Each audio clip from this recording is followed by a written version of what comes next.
Cinema is at a crossroads. On one side, you have the billion-dollar safety net of intellectual property, reboots, sequels, and the cinema universe. On the other hand, the risky, exhilarating frontier of the original storytelling. I'm IndyGott, and together with Michael Mendelson and Janelle Lawson, we spent this term at CSUN investigating the grinding friction between two worlds. As filmmakers, you want to know what actually drives an audience to choose a safe sequel over a risky original.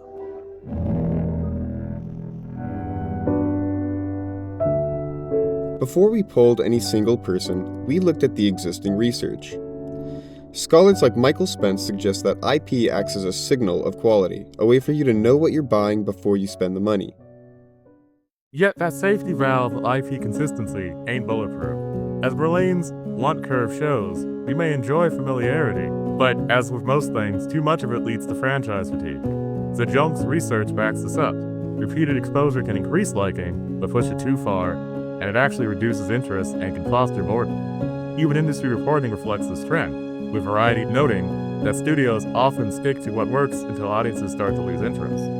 For some audiences, that constant wave of sequels, prequels, spin-offs, and reboots isn't comforting. It actually pushes them to seek out something new, different, and more original. Part 2. The literature. What we knew. This led us to the 3 core research questions. Do older audiences prefer IP more than younger ones? Does genre, like horror or comedy, act as safety net for original stories? Does society's uncertainty avoidance dictate their viewing habits? Part 3. Methodology and who we polled. We collected 66 completed responses via Qualtrics. Our average respondent was a female between the ages of 19 and 24, living on the West Coast. My party, duh. But we discovered a fascinating bimodal age split, a sizable group of Gen Z respondents who grew up in an IP-saturated world, and a significant group of people over 50 who remember when original scripts were the industry standard. This divide complicates our findings. There's like a structure to it and a time component, and it's like complicated. Suggesting that age doesn't just influence what audiences prefer, but also how they perceive the rise of franchise films and their impact on the industry. We can see that divide clearly in our data. There's a divide, where responses tend to split between strong agreement and more neutral positions on these issues. Part 4. The big reveal. The results.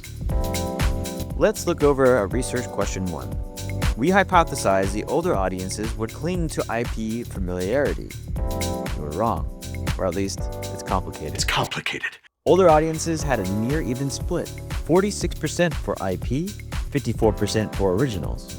It turns out age isn't as simple as 2 + 2 = 4. It's not simple, nor is it an easy matter to explain. This ties into H1, where we expected a strong correlation between age and IP preference.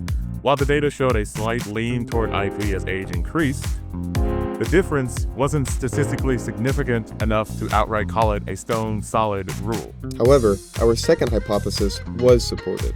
69% of younger audiences in the age range of 18 to 30 prioritized original content. These are the novelty seekers Zuckerman described. For hypothesis question 3, we looked at the why. Younger viewers cited creativity and unpredictability as their main drivers, whereas older viewers cited nostalgia, guaranteed quality twice as often. He's not horribly the overall king of original content. We were wrong again. Instead, over 70.3% of people would rather take a risk on an original comedy, suggesting comedy is generally more palatable for taking risks for original content rather than a slightly more risque nature of the horror genre. For our first hypothesis of this section, the data actually contradicted our theory. Comedy, likely due to a lower psychological toll, is a much more accessible entry point for original stories than the high intensity of horror. I feel like I'm being a phony, and I can't take it anymore. We found strong support for the rom-com, or romantic comedy. With a mean rank of 4.23, it outperforms sitcoms and dark comedy. Hell yeah! It seems the rom-com structure provides just enough familiar genre beats and narrative structure to make an original skip feel like a safe attention investment. Can I keep you safe for a lifetime? And H3 was also supported. Horror fans specifically wanted the paranormal, the top rank of 3.76. Beat out slasher and zombie tropes.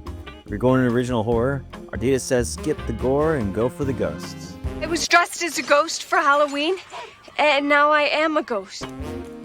Finally, our third research question explored uncertainty avoidance, or UA, society's tolerance for the unfamiliar. While our sample leaned towards original content, we have to account for sophistication bias. For H1, we can't fully confirm that high UA leads to IP preference here, mainly because our sample was 67% West Coast, a demographics predisposed toward low uncertainty avoidance scores and a generally high comfort with ambiguity. Hypothesis 2 for this research question remains our most theoretical compelling but untestable point. We administered this in Spring26 amidst global instability, while IP showed a competitive score of 3.67 for sequel likelihood. We need years of data to see its prices truly drives us back to familiar brands.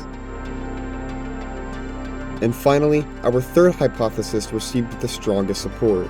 We saw a bimodal contrast. Younger viewers viewed the unfamiliar as a feature, while for older viewers, the gravitational pull of nostalgia and familiarity heuristics, as noted by Park and Lissig, created a much tighter divide.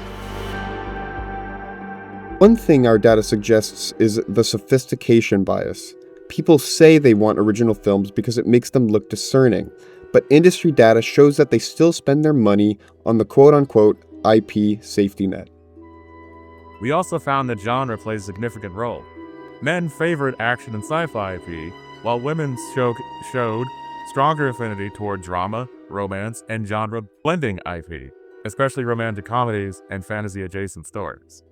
This suggests that genre conventions help shape audience interests, influencing not just what people watch, but the kinds of films that get made and marketed to.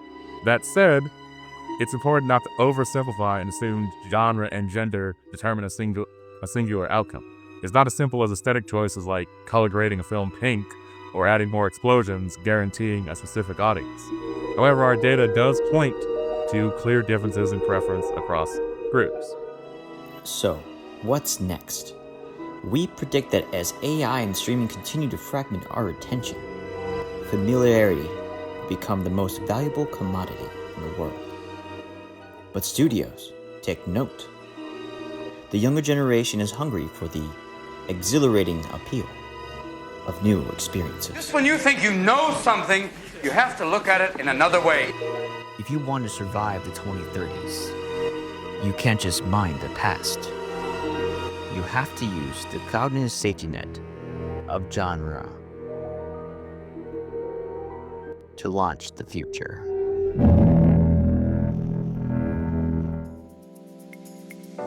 Thanks for watching.